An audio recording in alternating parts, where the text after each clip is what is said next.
Luis García Montero, chicos. Un aplauso para recibir a Luis. Gracias. Salud, Luis. Salud. Pesar con poquito, pero... ¿Cómo has estado? Bien, la verdad es que me encuentro bien en Arequipa porque tengo amigos, es la segunda vez que participo en el Hey Festival y bueno, es una ciudad muy atractiva por su día, pero también por sus noches. Eso sobre todo, Eso ¿no? sobre todo. ¿Te gusta mucho la noche o más el día? Pues me gusta la noche. Lo que pasa es que uno va cumpliendo años, ya tengo 64 y ya las fuerzas no son las mismas, pero me ha gustado salir por la noche y compartir la noche como refugio de amistad y refugio también de los sueños que no se viven solo en la cama, sino que se viven en la calle entre amigos. Sobre todo, ¿no? Que se atreven con rebeldía a pensar en cosas y a exaltar la vida. Qué lindo. De Granada. Sí. Estuve en Granada. Sí. Es hermoso, el Albaicín, la Alhambra.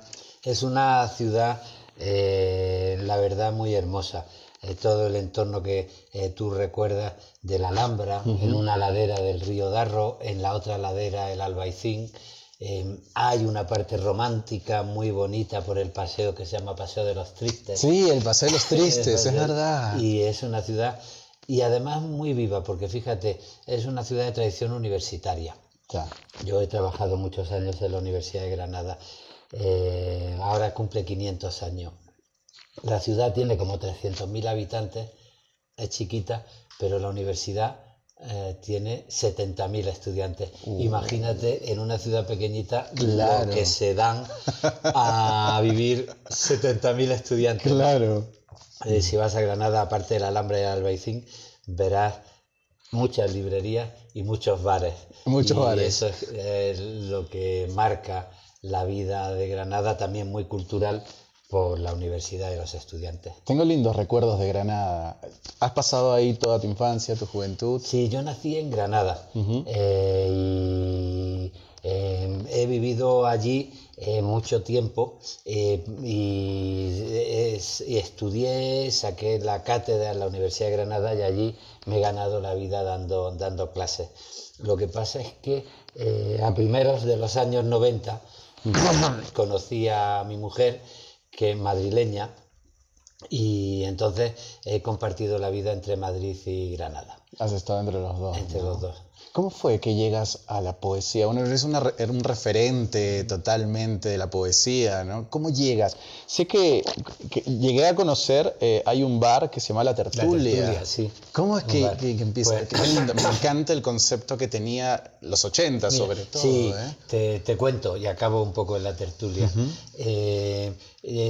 Yo soy el mayor de 6 hermanos.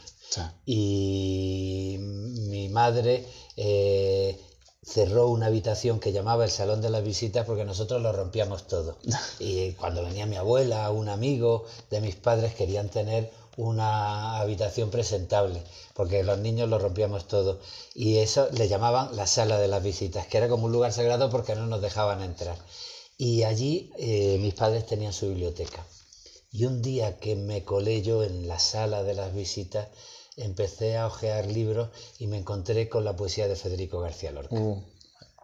Y la verdad es que me quedé muy impresionado por lo que yo leí de pronto, y mucho más impresionado después cuando me enteré que Lorca era un poeta de Granada, que lo habían fusilado en la Guerra Civil y que muchas partes de la ciudad por las que yo caminaba guardaban un secreto de Lorca. El sitio donde estuvo detenido o la casa de unos amigos donde él iba. Y desde mi infancia me enganché con Lorca y en mi adolescencia ya hice de la poesía mi vocación, porque para mí vivir era como ir descubriendo todos los lugares de Granada, mi ciudad, que habían quedado ocultos por la Guerra Civil. Y bueno, pues empecé a escribir poemas y me di cuenta que como tenía que ganarme la vida y que quizá con la poesía no me iba a ganar la vida, pues había que buscarse un Pero trabajo. ibas a vivir bien seguro, como Iba a los vivir, poetas no... pero ahí es bueno buscar un trabajo que tenga que ver con tu vocación. Y yo decidí estudiar filología, literatura, para poder ganarme la vida hablando de los libros que leía y hablando de Federico García Lorca. Y bueno, estando en la universidad, de pronto, para ganarme un poquito la vida también, me coloqué en una librería y compaginaba mis estudios con una librería. Y muy cerca de la librería, de pronto se abrió un bar. Y era el bar que abría un argentino que había huido de la dictadura argentina, que había salvado la vida porque estaba perseguido y había recabado en Granada, y en Granada, al recalar en Granada, abrió un bar que se llama La Tertulia. La Tertulia. Que era un bar de un argentino. Famoso ahora actualmente. Bueno, porque allí empezamos a reunirnos toda la gente de la cultura. De la bohemia De la también, bohemia.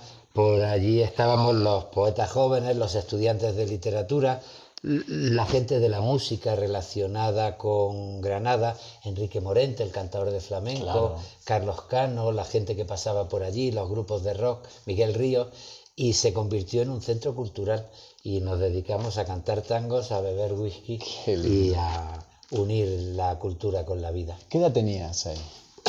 Pues mira, en el año 78 yo tenía 20 años. Ahí descubriste esa... Ahí fue donde yo entré en contacto con la tertulia. Bueno, ya era estudiante universitario, yo había entrado en el año 76 en la Universidad de Granada y me fui relacionando con el mundo de la universidad, que era también un mundo muy politizado porque estaba muy presente todavía el final de la dictadura.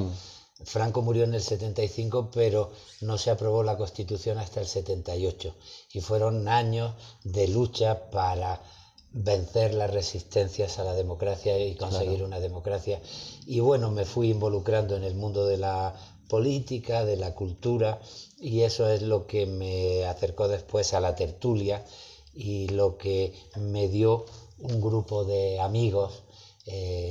Por ejemplo, de pronto vuelve de Inglaterra, donde había salido corriendo, pues un estudiante de la Universidad de Granada que se había convertido en un cantautor, Joaquín Sabina. Y entonces había sido el compañero de estudios de mis amigos mayores y tuve la suerte de conocerlo en la tertulia con Javier Crae y desde el año 78 pues es un hermano, ¿no? Qué lindo. Le hiciste el prólogo además a un libro que se llama Siento volando de 14. Él escribe, aparte es un poeta. Claro, pues aparte de las letras de sus canciones, que son las letras de un poeta, escribió un libro de sonetos, Siento volando de 14. Y lo tengo, está por ahí. Me pidió que le hiciera el prólogo y le hice el prólogo. Y bueno, también Joaquín, que tuvo unos problemas médicos porque le dio un infarto cerebral y tal, entró en una crisis. A su crisis le llamaba la nube negra, porque era como una depresión y decía que no iba a volver a los escenarios, que no iba a cantar. Y entonces yo pues un día me presenté en su casa, porque los dos veraneamos en la costa de Andalucía, en la bahía de Cádiz. Nos compramos una casa cerca y en medio de un verano donde él estaba fatal, yo me acerqué y le dije: mira, Joaquín, he escrito a tu manera una canción y he hecho la canción que tú no quieres escribir, de manera que anímate, ponle música y a ver si vuelves al ruedo. Y le hice una canción que se llama Nube Negra y por las complicidades de la amistad él se vio forzado a ponerle música a la canción, le gustó y acabó grabando un disco. Qué lindo. ¿Cómo se llama? De vino y rosa. De vino y rosa. Joaquín Sabina antes venía bastante al Perú, creo que su esposa es peruana también. Sí, Jimena es peruana, es de Lima. Es de Lima. Y bueno, él ha estado hace poco haciendo un concierto en se retiró un tiempo también, ¿no? Bueno, es que tuvo esa crisis porque tuvo un infarto cerebral y le costó trabajo volver al ruedo, ¿no? pero fíjate que ahora está haciendo una gira grande, que un poco la vende como la gira de su despedida, y ha estado por España, pero está también por América Latina, porque está por México y ha estado aquí en Perú también dando conciertos. Igual no creo que se vaya nunca, ¿no? Creo que los artistas en general... Yo le digo que a mí me gustaría que su caso fuese como el de Miguel Río. Miguel Río hizo una gira de despedida Claro. Hace 15 años Se sigue y despidiendo. todos los años se sigue despidiendo. Eso es bueno. Bueno, Joaquín, yo creo que va a estar con nosotros siempre porque forma parte de nuestra educación sentimental y nuestra vida tiene sus canciones como música de fondo, ¿no? Qué lindo eso que has dicho. ¿Tú crees que los sentimientos se educan? Yo creo que sí. Fíjate, mira, y eso es algo que tiene que ver con la poesía. Para mí la poesía es preguntarme qué digo cuando digo soy yo o cuando digo te quiero.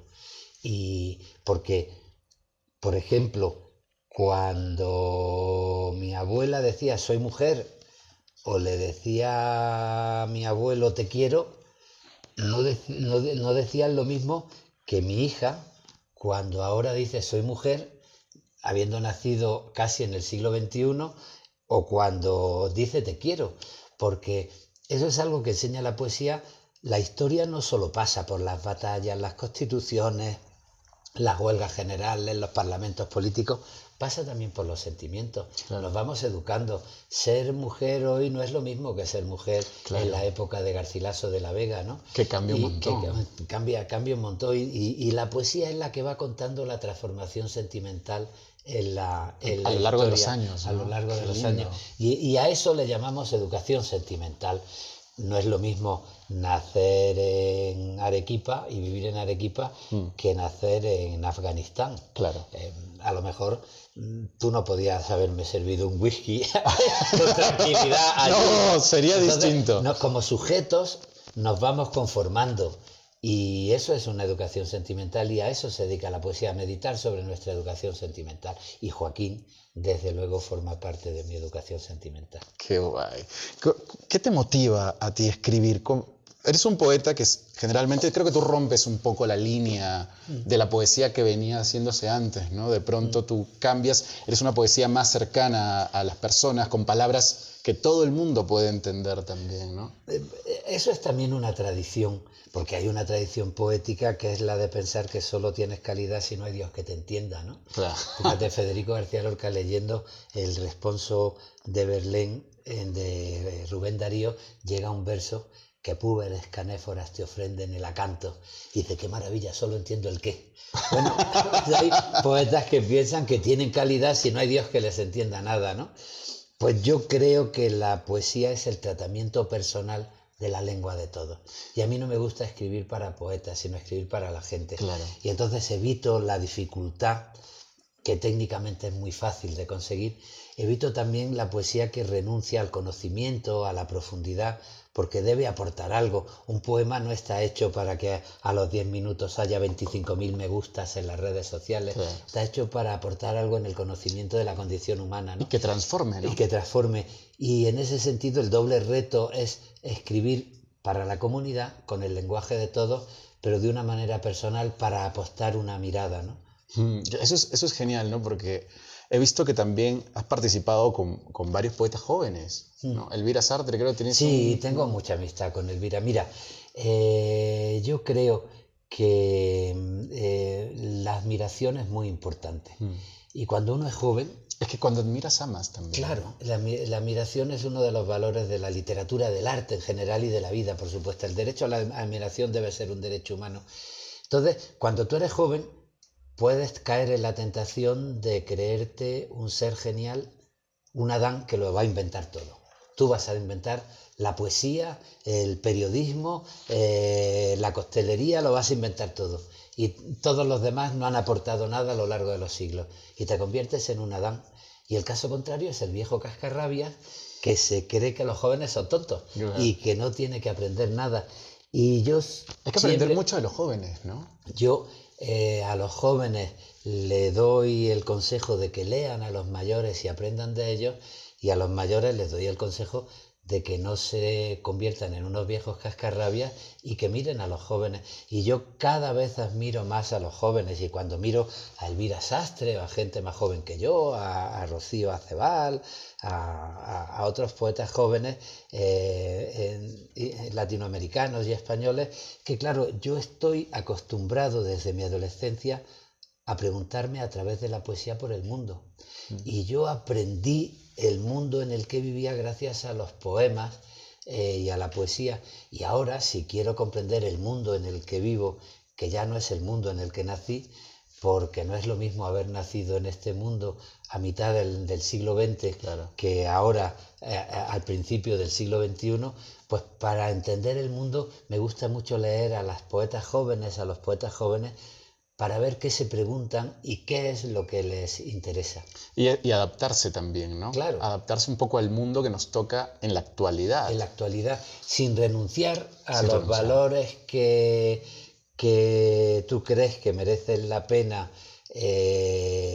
defenderse, sin disfrazarte de joven, poniéndote una camisa claro, de un muchacho de 18 bling bling, años, ¿no?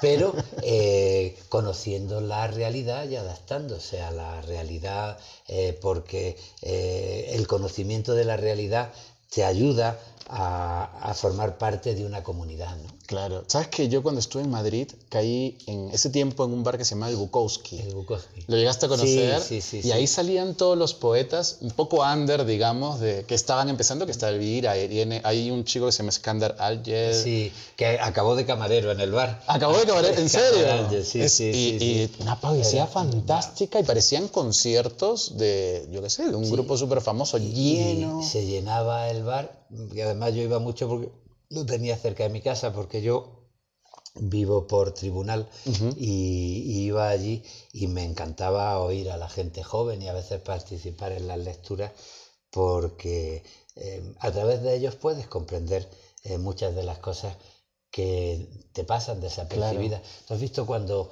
llega un extranjero a una ciudad, pues a lo mejor advierte cosas que al que vive todos los días en esa ciudad le pasan desapercibidas porque se ha acostumbrado y no le llaman la atención? Pues en el diálogo generacional, que creo que hay que reivindicar, es muy importante que cosas que a ti ya, porque has perdido la curiosidad, te pasan desapercibidas, de pronto descubrirlas en la mirada de alguien que no tiene tu edad, ¿no? Qué maravilloso. Yo creo que la literatura nos enseña, y eso es importante, el valor del diálogo generacional, porque vivimos en un tiempo que lo mercantiliza todo y acaba mercantilizando también los conceptos culturales. Por ejemplo, el tiempo, una mercancía de usar y tirar. Parece que no hay nada que aprender del pasado, parece que no hay que comprometerse con el futuro, sino con el instante. Y bueno, eso hace, por ejemplo, que haya mucha mentira, porque el político que miente es que dice, yo miento hoy, pero mañana va a haber 1000 focos de información y se van a olvidar. Y se cambia. Y la gente ya no se responsabiliza de su palabra, ¿no? Eso es muy cierto, ¿eh? Y frente a eso, pues darle al tiempo una dimensión humana, no una mercancía de usar y tirar, nos hace más responsables de lo que decimos, de lo que pensamos y de nuestras decisiones. Borges escribía mucho sobre el tiempo. Sí. Borges, Cortázar también tiene unos cuentos, el Flor Amarilla, ¿no? Por ejemplo. Ese soneto sobre la lluvia de Borges, ¿no? Bruscamente la tarde ha clareado, porque ya cae la lluvia minuciosa. Cae o cayó. La lluvia es una cosa que sucede sin duda en el pasado. Y de pronto la palabra lluvia deja de ser un fenómeno atmosférico para preguntarte, cae o cayó, y dices, es una cosa que sin duda sucede en el pasado, y la lluvia a lo que te transporta junto a Borges es a un patio que tenía una parra en el viejo Buenos Aires donde se sentaba el padre de Borges, ¿no? Mira. Y bueno, pues eso es lo que cabe en las palabras, y el tiempo cabe en las palabras, y si nosotros nos atamos en la poesía a nuestra lengua materna, es porque al decir lluvia no estamos diciendo solamente un fenómeno atmosférico, sino que estamos hablando de nuestra infancia, de nuestro padre, de nuestra madre. Es un contexto poético. Claro, sí, totalmente. Sí. Y es un contexto poético que tiene valor porque es propio de cualquier ser humano. Claro. Yo creo que el poeta representa a cualquier ser humano que de pronto pues trabaja con las emociones, a lo mejor Si alguien que ha nacido en Arequipa y está un tiempo fuera, si cuando vuelve a Arequipa, bueno, está en la novedad, estoy volviendo, pero de pronto ve algo que le recuerda a su infancia y eso emociona. Eso es hermoso. O cuando... Y también ve el paso del tiempo. Y ¿no? ve el paso del tiempo. Incluso se acostumbra a vivir junto a lo que ya no existe. Eso nos lo enseñó Baudelaire cuando decía que la realidad de una ciudad a veces era una alegoría. Porque, fíjate, yo cuando iba a casa de mis padres, muchas veces me jugaba la vida por lo siguiente. En mi infancia la casa de mis padres estaba en un bulevar donde había unos coches que pasaban por el lado de la derecha y otro por el lado de la izquierda, cada uno en su dirección. Y tú estás en el medio. Y cuando yo cruzaba, pues cuando iba por un sitio miraba hacia la izquierda y cuando iba hacia otro sitio miraba hacia la derecha. De pronto se acabó el bulevar, lo transformaron en un jardín y en una calle en doble dirección. Y yo cruzaba esa calle y miraba a la derecha para ver si venían los coches y de pronto oía un frenazo. Porque, Uno, asustado, ¿no? Bueno, y muchas veces volver a la ciudad de la infancia es volver al sitio donde se ha cerrado el bar, donde tu padre tomaba café o donde tú ibas a buscar a tu padre cuando lo llamaba tu madre o ya que vamos cumpliendo años, pues de pronto se ha cerrado, no es el caso de la tertulia, pero ya han cerrado muchos bares donde yo iba a hablar con mis amigos y acabas convirtiendo la ciudad en una alegoría porque tú no puedes pasear, por ejemplo, por Arequipa sin acordarte de qué existía en la Arequipa que a ti te hizo como persona, ¿no? Eso es muy lindo porque sabes que en este bar viene gente de muchas generaciones, ¿no? Y lo que más añoran a veces es la Arequipa de antes y no la que se está convirtiendo ahora, ¿no? Sí, y fíjate que cuando uno cumple años se va dando cuenta de la vejez precisamente por eso, por decir, mira, ahí había una librería que ahora no está, o ahí había un café que ahora no está, y también te llama a la sorpresa todo lo que está que antes no había. Y claro, cuando ¿Te inspira? además... Sí, porque yo creo que el diálogo con la vida es un diálogo con nuestra manera de ser, con el tiempo, con nuestros sentimientos, con nuestros recuerdos y de alguna manera la ciudad en la que te has formado como persona es como el escenario de esa relación con el tiempo y con la vida que tú vas teniendo, ¿no? ¿Crees? Las ciudades viven con mucha velocidad. Últimamente, más. Claro, fíjate que la vida rural, y eso lo estudió muy bien Sartre en la obra de Baudelaire, la vida rural era una vida estática, con muchas raíces estables, y la ciudad de pronto está en perpetuo movimiento. Baudelaire descubre lo que es una ciudad cuando tiene que cruzar por un bulevar y viene un coche de caballos y como se descuide lo atropella. Y se tiene un poco lo que te pasaba. Se tiene que tirar al suelo y se le cae la corona de poeta sagrado y entonces tienes que aprender a vivir en un mundo donde no todo es estable, donde todo está llamado a desaparecer y donde las cosas cambian antes de que tú puedas cambiar y puedas cambiarte a ti mismo, ¿no?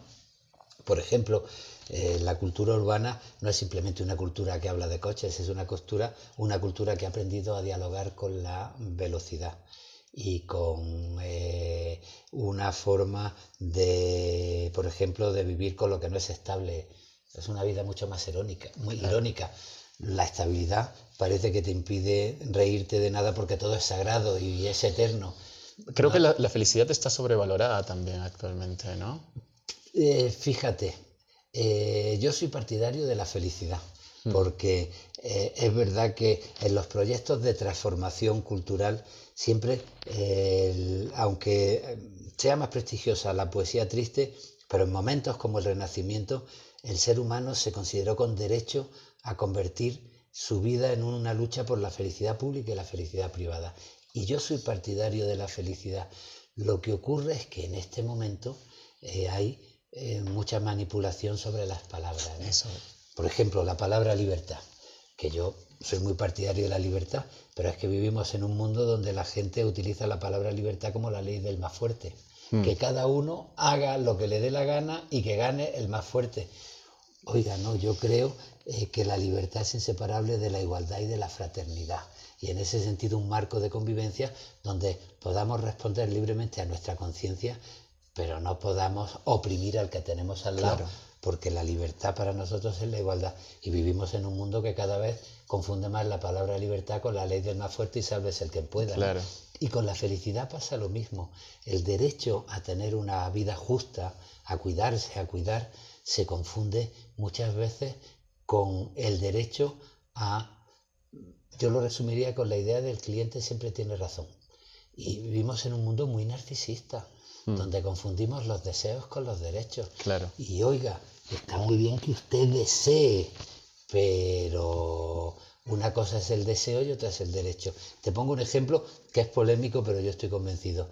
Por ejemplo, los vientres de alquiler. Ya. O, por ejemplo, ahora en Italia, en Argentina, hay un señor que defiende la venta de órganos libremente.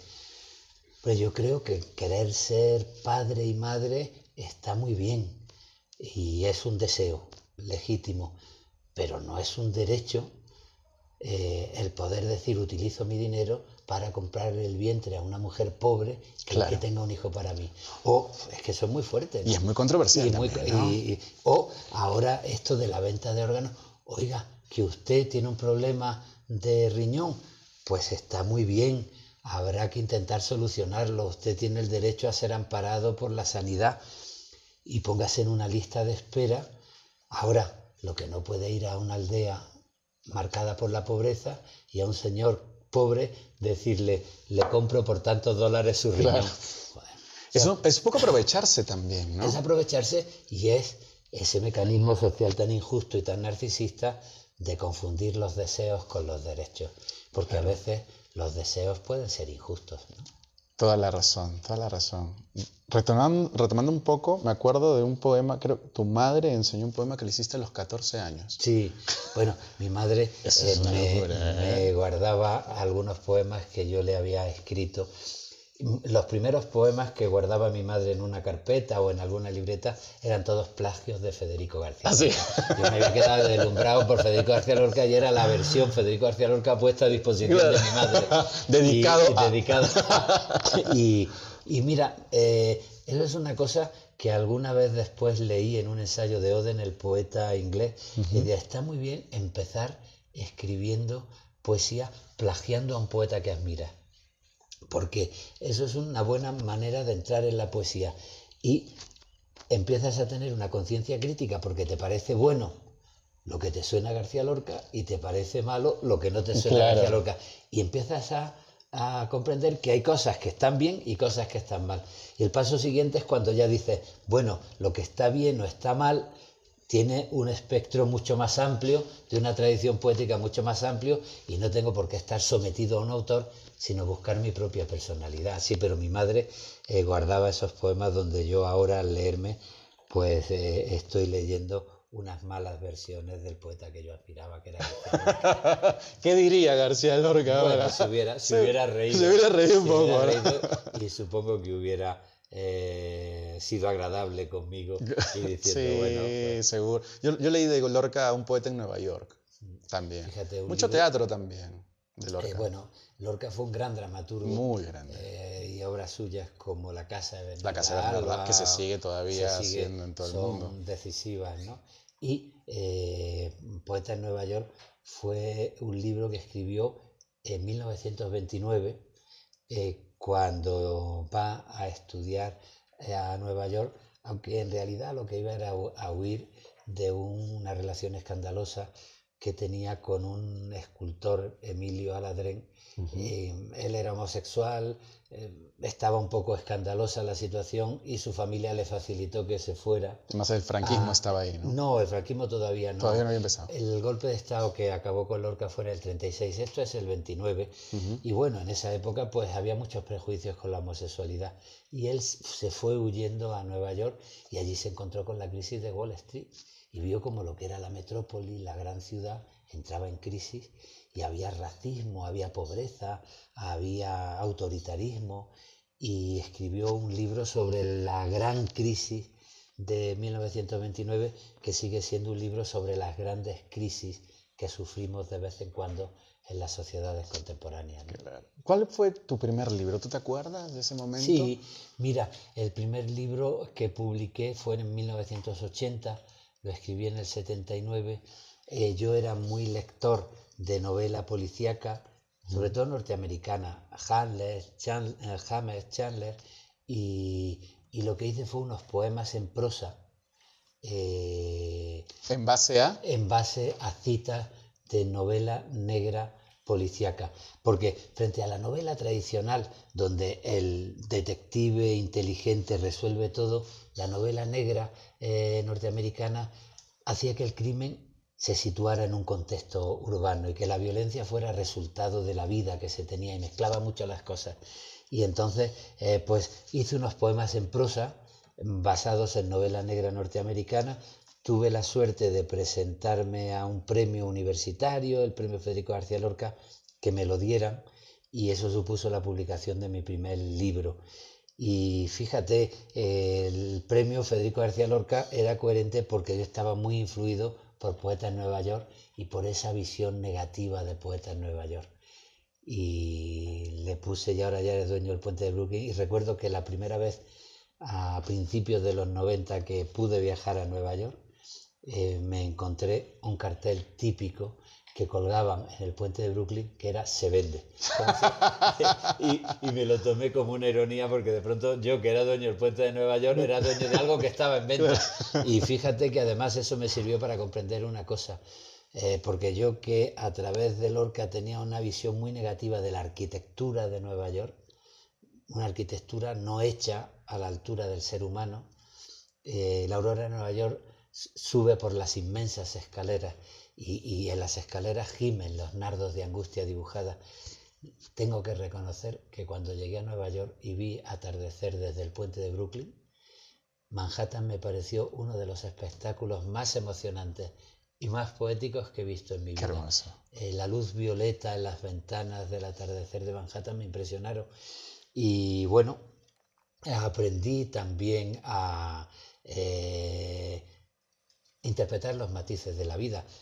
Tengo una idea muy negativa del capitalismo neoyorquino, de esa guerra del más fuerte, de la prepotencia, de sálvese el quien pueda, pero al mismo tiempo aprendí a reconocer muchos valores neoyorquinos y norteamericanos con los que me identifico, ¿no? Claro, lo aplicaste. Y sobre todo aprendí que hay una arquitectura moderna de la que se puede disfrutar, ¿no? Qué bueno. Y que hay rascacielos que no solo te hacen crecer hacia lo alto, sino también, cuando los miras, te hacen crecer hacia adentro. Qué bonito eso. Todo lo que dices es como poesía, ¿no? Es Bueno. como, lo estoy mirando, como... Te estoy contando mi vida. Sabes que cuando tú empiezas a escribir, la gente te empieza a conocer, también recibiste muchas críticas, ¿no? Sí. Era como la poesía, lo que está haciendo. Es que hubo un momento donde la poesía estaba como tendencia dominante, una poesía muy esteticista. Métrica, verso. Claro, había un momento donde la dictadura era muy fuerte y la poesía se comprometió mucho contra la dictadura, y se hizo mucha poesía social. Se escribieron muy buenos poemas políticos, pero también se escribió muy mala poesía política, panfleta. Y frente a eso, pues hubo una reacción de gente que, más que fijarse en la buena poesía política, se fijó en la mala. Y decidieron que para ser buen poeta había que hacer una poesía despegada de la realidad, muy esteticista, con un lenguaje muy rupturista. Hablar de Madrid o de Granada era muy triste. Si se podía escribir sobre Venecia y los canales, sobre los jardines de Versalles, y se hizo mucho esteticismo. O sea, pensaban que hablar de eso era como Era la renovación moderna de la poesía española. Y cuando mi generación y un grupo de amigos empezamos a reivindicar la poesía cercana otra vez a la realidad, el lenguaje de la realidad, pues sí, nos llamaron de todo. E incluso nos pusieron el nombre de poetas de la experiencia, que era un concepto que había utilizado un maestro nuestro, Jaime Gil de Viedma, para decir que cuando uno habla en monólogo interior, ya no vale hablar de la muerte en abstracto, sino que hay que saber desde qué posición se habla de la muerte. y, no es y teniendo en cuenta el contexto histórico, ¿no? Pero bueno, ellos utilizaron para meterse con nosotros el concepto de poesía de la experiencia como diciendo, esta gente no tiene vuelo lírico ni fantasía, habla de las experiencias que tienen cada día en la calle. Y nos pusieron poetas de la experiencia. ¿Y cómo se sentía eso? A mí me pareció bien. Casi siempre suelen ser los enemigos los que mejor te definen. Sí, ¿verdad? Sí. Porque esto de la experiencia es que no suena mal, ¿no? La mayoría de las caracterizaciones literarias, por ejemplo, la escuela romántica, pues salió también como un desprecio, ¿no? Bueno, pues está bien. Claro, La polémica en literatura ayuda a la creatividad. Claro, y ahí pasas toda la vida, luego sigues... un libro que me marcó tuyo, me golpeó el micro, perdón, es Habitaciones separadas. Sí. Oh. Mira, es un libro de crisis porque es un libro donde te planteas un mundo difícil y hay un momento, bueno, yo que había militado en el Partido Comunista, por ejemplo, acompañé a Rafael Alberti en un viaje a Praga, un maestro también comunista, y al tercer día me dice Rafael, oye, ¿qué te está pareciendo? Digo, Rafael, esto es lo más cercano a la España infantil mía del franquismo que he visto en mi vida. Esto tiene todos los modales de la dictadura. Sí. Nuestras ideas no pueden desembocar en una dictadura. Y bueno, tuve un momento de crisis porque tuve que mantener mis ideas, pero huyendo de la deriva estalinista que habían tenido en Europa, ¿no? Y escribí Habitaciones separadas por lo siguiente, porque de pronto en medio de la crisis decidí echar a los sueños de mi casa, porque los sueños me habían engañado. Pero de pronto sin sueños me di cuenta que me estaba convirtiendo en un cínico. No le daba importancia a nada y entonces dije, bueno, voy a invitar a los sueños a que vuelvan a mi casa, pero vamos a dormir en habitaciones separadas. Entonces, cuando yo me ponga muy cínico, que ellos me regañen, y cuando ellos se pongan muy impertinentes, yo los regaño. Claro. Y bueno, ese es el libro de crisis, Habitaciones Aunque tú separadas. no lo sepas, está ahí. Y hay un poema que se titula Aunque tú no lo sepas, y fíjate, tuve la suerte que un cantante joven español, Quique González, Gran Quique González, pues Quique estaba haciéndole una canción a Enrique Urquijo y leyó el poema y hizo una versión para Enrique Urquijo del poema y lo tituló Aunque tú no lo sepas y lo hizo canción y Enrique Urquijo, bueno, después le dio mucha vida y después ya lo grabó también Quique González, ¿no? Es uno de los poemas míos que han pasado a la música que está muy bien. Pero eso te iba a decir, ¿no has estado muy separado de eso? Porque creo que también en los 80 hubo un grupo que hacía canciones con tus poemas, sí, ¿no? Mira... ¿TNT puede ser? TNT ¿Sí? y Magic hicimos un disco juntos, Primado de Ciudad, eran grupos de rock, rompedor, y yo quise hacer el experimento de poner a los clásicos encima de una batería. Y entonces hice una versión de una égloga de Garcilaso y una versión de las coplas a la muerte de su padre, de Jorge Manrique. Hice las coplas a la muerte de su colega y las musicó TNT, que era un grupo fuerte punky, de rock, ¿no? Medio punky, ¿no? Claro, sí. Sí, yo he tenido la suerte, bueno, porque también mi educación sentimental, la canción de autor ha sido muy importante, ¿no? Lo que yo he oído, pues con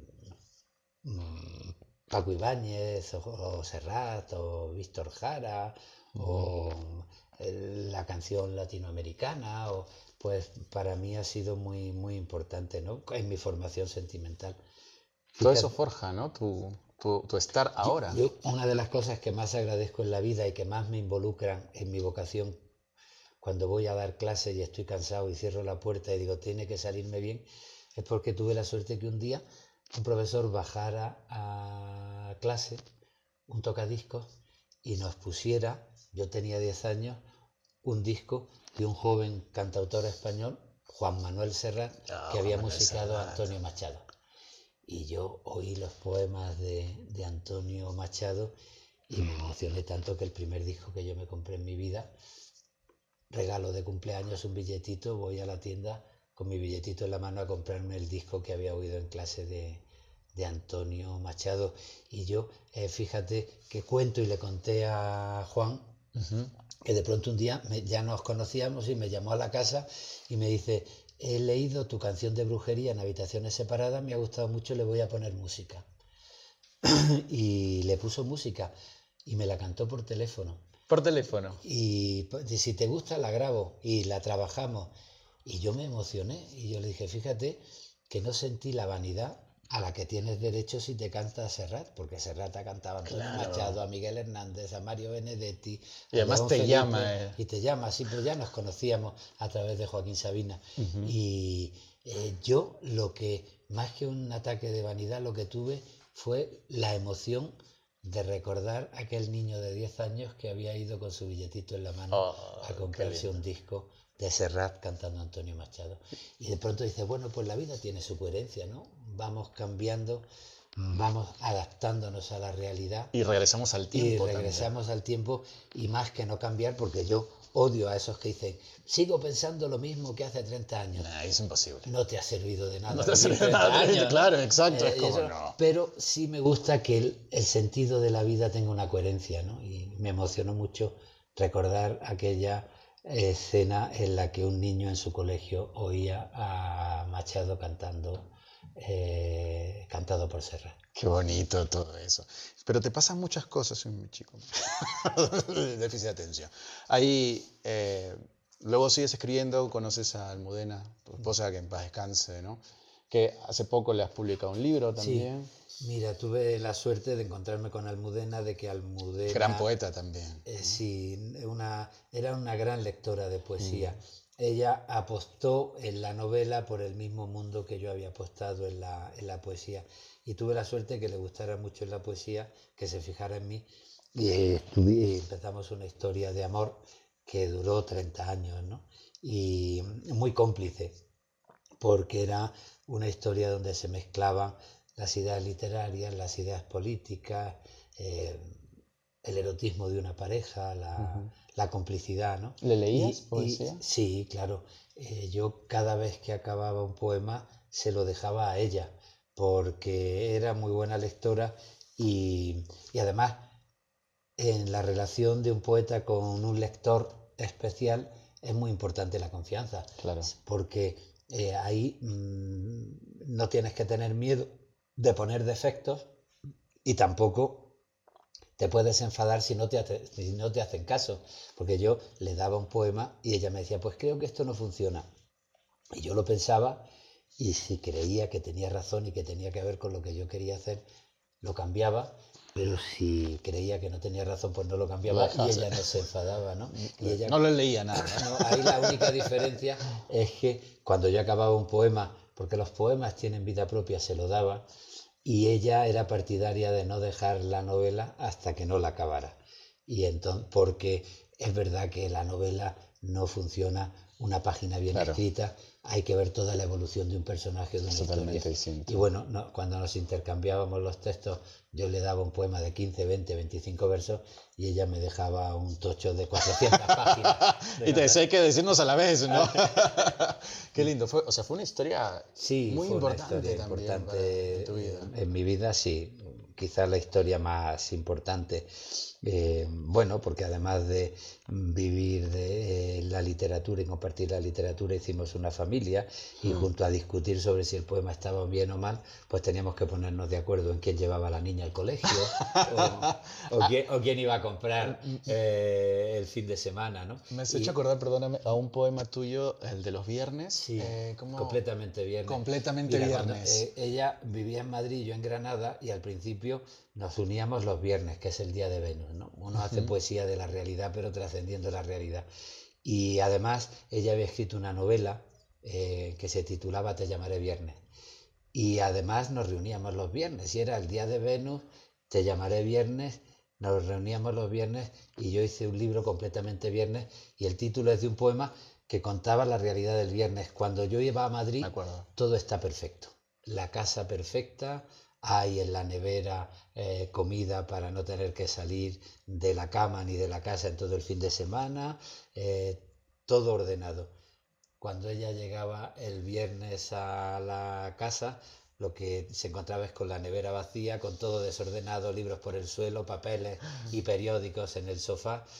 y bueno, ya tuve que acostumbrarme a preparar la casa para que ella no me regañara. Claro. Y mis amigos también, cuando llegaban a casa y la veían ordenada, decían, uy, ¿cómo se nota que hoy es viernes? Y yo le decía, completamente viernes, ¿no? Pero eso es la poesía, ¿no? Sí. Es un momento de tu vida, un instante, Y eso es mira, la poesía a veces tienes una idea que quieres llevar a cabo y tienes que buscar en la realidad una anécdota que le dé carne y hueso, o ocurre lo contrario, vas por la calle y ves una cosa que dices, uy, si esto yo lo interpreto y le saco partido, pues puedo estar hablando de algo que tiene que ver con nuestra vida, con nuestra sociedad, con nuestros sentimientos, y de ahí salen los poemas, de la búsqueda de una historia real que encarne sentimientos, o de pronto del deslumbramiento ante una historia real. Si la interpreto, pueden salir los sentimientos. claro. Pero también cambia mucho el concepto del poema según el lector, ¿no? Sí, claro. Porque no es una cosa lo que tú querías decir y otra cosa lo que el lector interpreta. Fíjate, si yo escribo un poema, existe el poema. Ujú. Pero hasta que el poeta no lo convierte en una invitación hospitalaria para que sea ocupado por un lector, pues no existe el hecho poético. Si yo escribo un poema de amor y la reacción del lector es, uy, qué enamorado estaba este hombre, bueno, es un desahogo personal mío.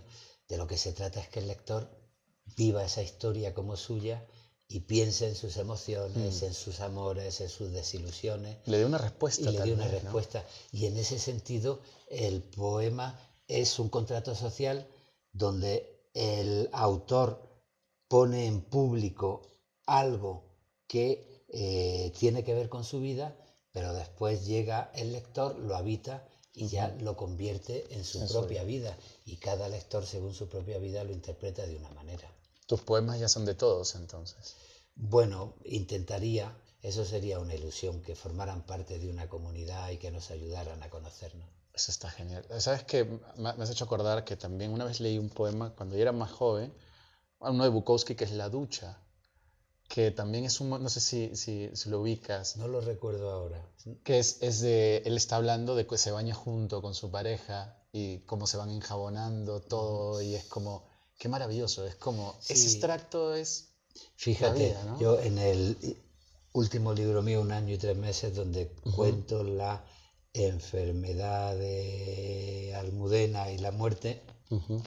pues hay en un poema que tiene que ver con la indagación en la propia realidad, un poema en el que hablo de qué manera el cuidarse es importante y cómo cuando una persona enferma en quimioterapia ya no se sostiene a sí misma, pues tienes que acompañarla a ducharse para que no se caiga. Claro, Pero en otro poema, pues la realidad es llegar a un baño y encontrarte de pronto que en vez de 2 toallas colgadas en el perchero hay hay solo una. una, ¿no? Y la poesía lo que intenta es interpretar aquellas cosas que Claro. tienen sentido y le dan sentido a nuestra realidad. ¿Crees que la poesía te ha hecho entender la muerte? Bueno, yo he necesitado la poesía para entender la muerte, porque cuando la herida es muy profunda, uno se queda en el vacío y uno tiene el peligro de no encontrar respuestas para la realidad. En este libro, 1 año y 3 meses, yo volví a Jorge Manrique, a los clásicos, a Virgilio, al arcipreste de Ita, seguí por la poesía romántica, por Quevedo, por la poesía romántica, Rosalía de Castro, hasta llegar a los contemporáneos, porque yo necesitaba sumarme una tradición. Eso me sirvió para que de pronto comprendiera que la muerte no era una herida solo mía, sino que era algo propio de la condición humana. Y empecé a relacionarme con ella no desde el yo, sino desde el nosotros. Y eso te facilita buscar respuestas y Claro. buscarle sentido a lo que te ha pasado. Y sí, a través de la poesía he podido mantener un diálogo con la muerte. Es un poco filosófico, ¿no? Es como que la poesía te hace generar más respuestas o más preguntas que respuestas también, ¿no? Las dos cosas a la vez, porque la vida es un conjunto de preguntas y Mm, respuestas y te quedas en la intemperie cuando una situación intensa te hace comprender que hay respuestas que no son válidas y que son mentiras y que claro. son excusas. y que hay preguntas que no tienen solución. Y entonces tienes que buscar la manera de... Y en eso la literatura, fíjate, es un lugar propicio porque te ayuda a vivir la historia por dentro, hacer que la vida entre en la historia o hacer que ¿Pero te aleja de la realidad? no te aleja de la realidad, sino que le da sentido a la realidad. Fíjate lo que está pasando ahora en Ucrania o En Gaza, en ¿no? Gaza. Pues cualquier persona decente se horroriza de que haya un bombardeo en el que mueran muchas criaturas o donde haya un bombardeo y se asesine a mucha gente en un hospital. Bueno, habrá datos de muertos, todos los días salen datos de muertos, van tantas víctimas. Estamos acostumbrados a los datos y está muy bien y eso conforma una teoría, una historia, pero la poesía y la literatura para lo que sirven es para meterte dentro de la historia y ya el problema no es únicamente de que haya caído una bomba y haya asesinado a 100 personas en un hospital. Ya empieza a ser el problema más que el número 100 a cómo lo ha vivido eso por dentro un médico Claro, es que de distinto. pronto iba a trabajar y se ha encontrado con eso. O cómo lo ha vivido la madre de quien ha muerto. O cómo lo ha vivido alguien que de pronto, pues fíjate, todos los judíos que están protestando por los asesinatos que se hacen en Gaza.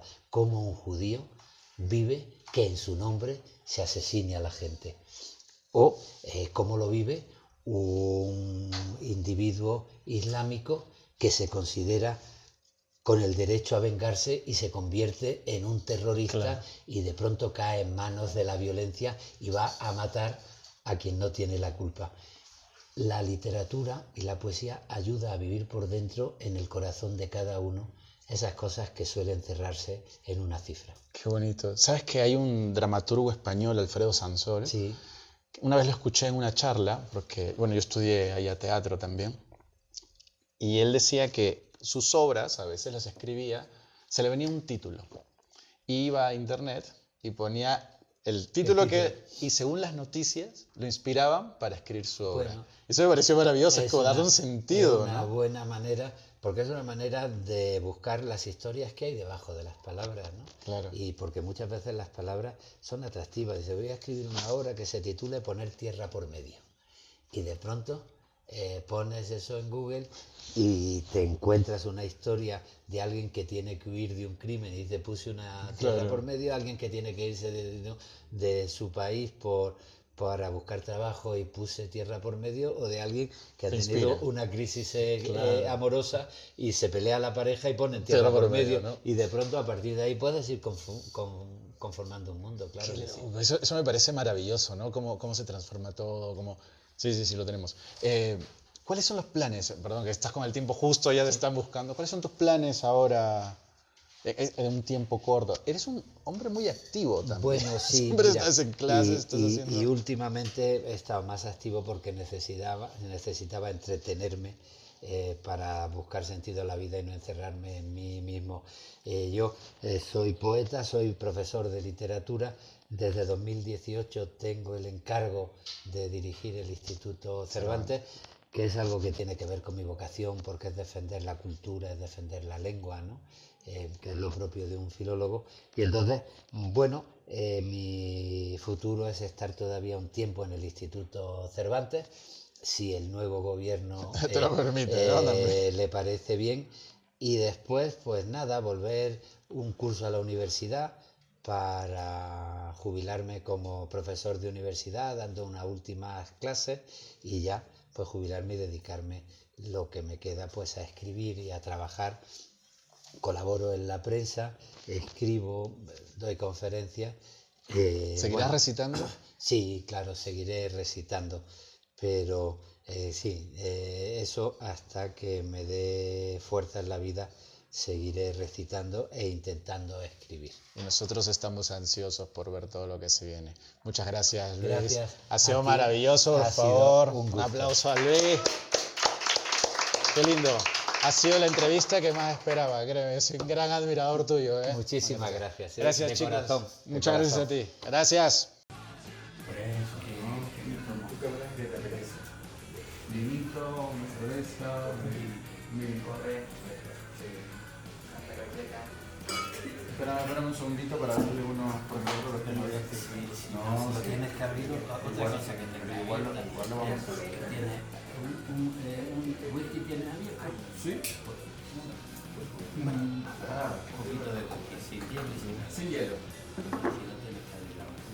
No, pero igual se debe luego en la noche.